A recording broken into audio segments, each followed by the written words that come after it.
Farum Azula is a strange place because it's the only place in the main narrative that you just kind of get dropped in seemingly at random without any real explanation. Everywhere else in Elden Ring, you've kind of been told to go somewhere, or you've known why you're heading to a certain location for the main story. But with Farum Azula, you do just get dropped there, and I just find that quite interesting. Farum Azula is just an interesting place because of how isolated and how random it is, and also I was experiencing a lot of burnout with the game, a lot of boredom with it, not because it's a boring game by any means, just because I was playing too much of it and I was just overdosing on Elden Ring, I think. But first, let's just touch on how we got there and what all the events leading up to it, because there's a lot of stuff in this Elden Ring series that I'm doing that I haven't touched on yet. Before we do, I feel like I should let you know this is not a lore video. This is a video of a guy talking about his experiences and interpretations of the game as he plays through it. Just know I'm not the lore guy. I think it's so much more interesting to approach it as if you literally are in this world and you're just living through it and you're fighting your way through it, because at the end of the day, that's what we do in life. We fight our way through life, even when it's difficult and it's hard and we don't always have all of the knowledge. We never have all of the knowledge. The more you learn about things, the less you know. So that's the perspective that I'm coming at Elden Ring with, and I just wanted to let you know that. And also, if you're a channel member, thank you so much. I'll shout you out at the end of the video. Let's get into it. And first off, the fire giant.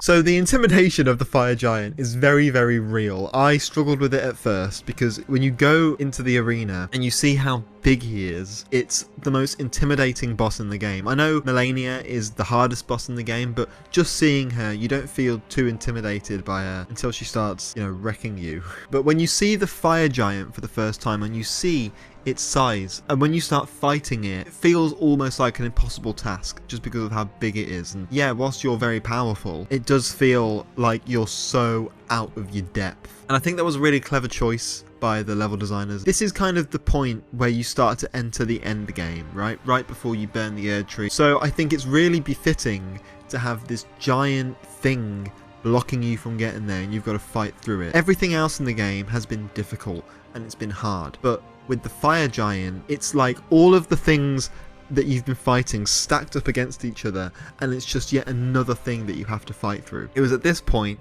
where my burnout was really starting to show, because I was just going from point A to point B, and I was just thinking I need to get from one end to the other.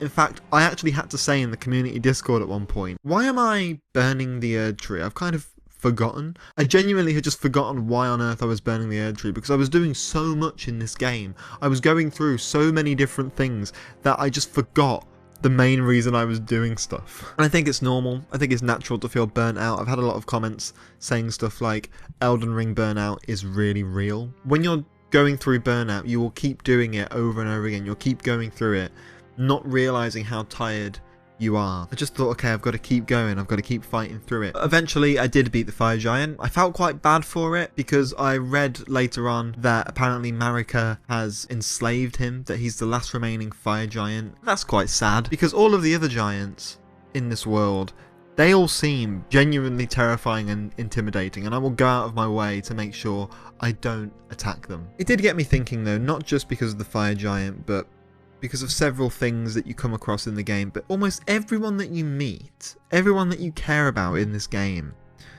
does meet some sort of demise, or does seem to start to decay in the same way the Lands Between is decaying. There really aren't many happy endings, like Master Hugh. Poor Master Hugh, man. I was on live stream the other day and I went to go and talk to him, and his mind was crumbling. He couldn't really remember things properly. Hugh was always saying that you were a lord to him. Oh, you're breaking my heart. Slay her with the weapons he smithed. Slay the god Marika, who cursed us all. It is now my personal fucking mission to go and kill Marika. He was a lovely guy, and he ended up forgetting who he was almost. It's sad. And the fire giant, it's not that I knew him, but I did feel a sympathy for him when I learned about what Marika did to his kind. So knowing that he dies because of me. I feel terrible about it. I feel terrible about the fact that I'm chopping down so many people and killing them, even if they're not properly dead because of the rune of death and because of Marika's whole thing about, you know, living forever. It is just really sad that everything seems to die, and a lot of it seems to be at my hand. I'm one of the reasons that so many people are dying in this game, and there is a lot of guilt that comes with that. But I'm going to touch on Melina a little bit now. I didn't really have many feelings towards Melina at first, and I still don't have loads of feelings. I always thought she seemed interesting, but nothing really, you know, she wasn't really tickling my pickle. But I realise now that I kind of do have to talk about her, because she is the reason that we can even burn the Erd Tree. I mean, I'm getting the vibe from little things that I've looked up that she's Marika's daughter, or a secret daughter. I had no idea. All she says is that her mother lives in the Erd Tree, and it's my understanding that Marika is in the Erd Tree, so there you go. If anything, I just can't believe she burnt herself alive so that we could become Elden Lord. And again, that's another person in the game that we came to care about, and yet they just die because of us, for us. And the scene where she burns herself, it kind of did touch me a bit. But you know, maybe it was just the music and the cinematography and the way it all looked and her monologue that she does. I'm not gonna lie, half the time when she talks, I'm not following what she's saying.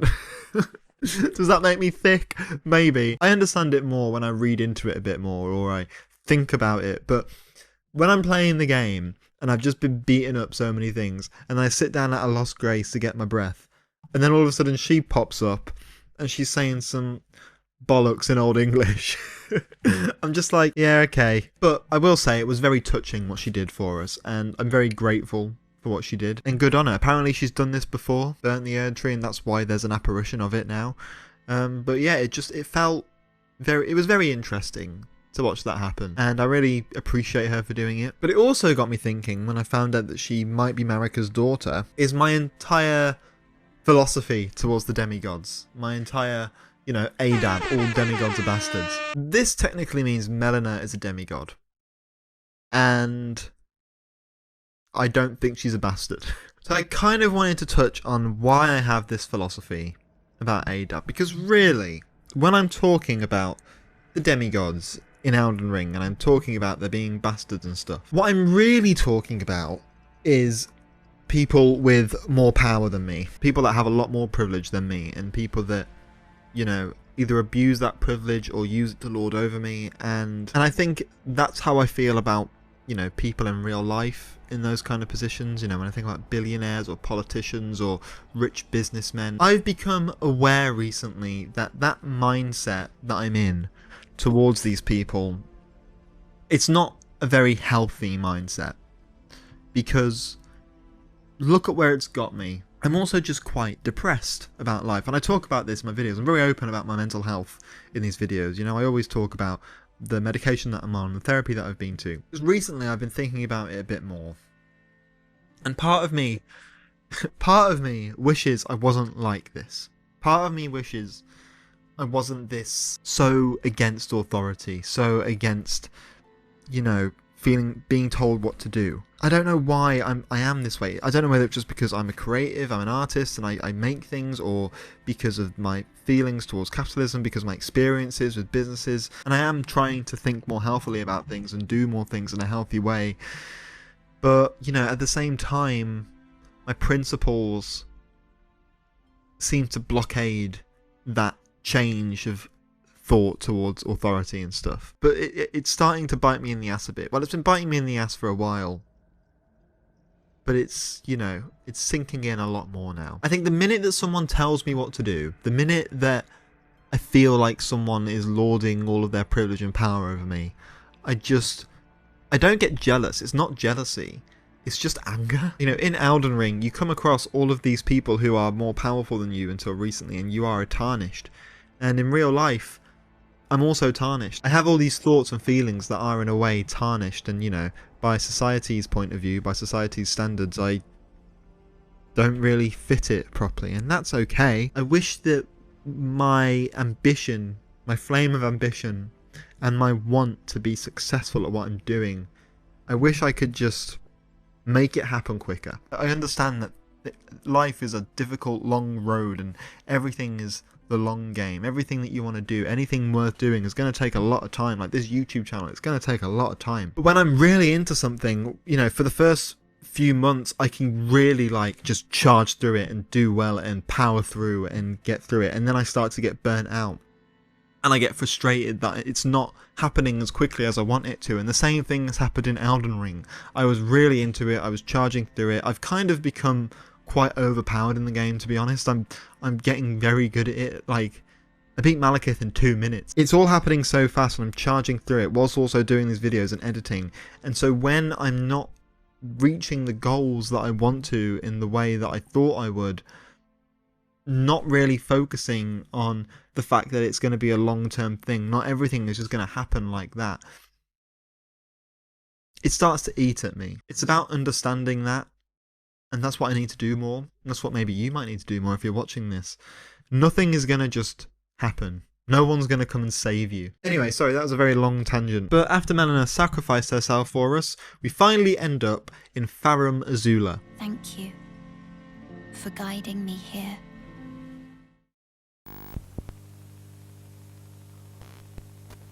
This truly felt like the first time since the start of the game that I was thrown into an area for, seemingly at first, no reason. I remember looking at it and thinking, yep, sure, let's go, I'll just charge through it. There was crumbling concrete all over the place, flying dragons, tornadoes aplenty. I thought, how strange.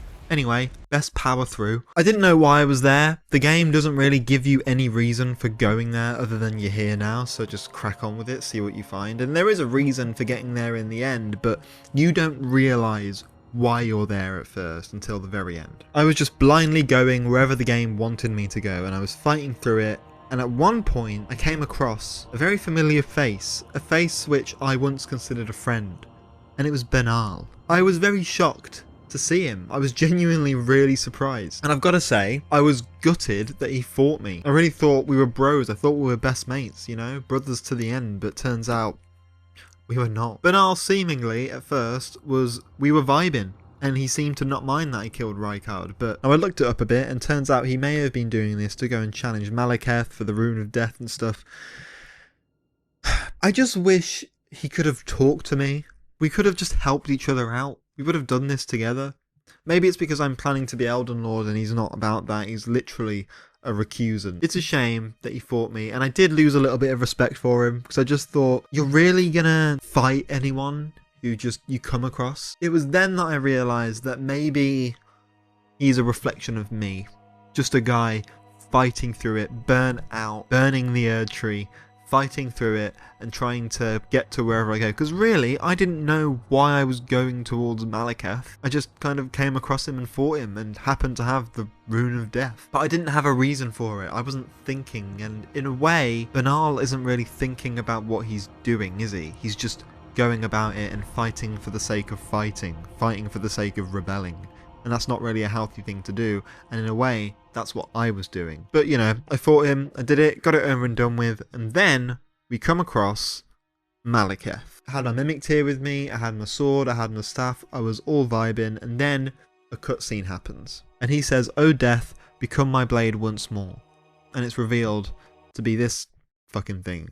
And I beat him on my second try in 2 minutes. Here's the clip.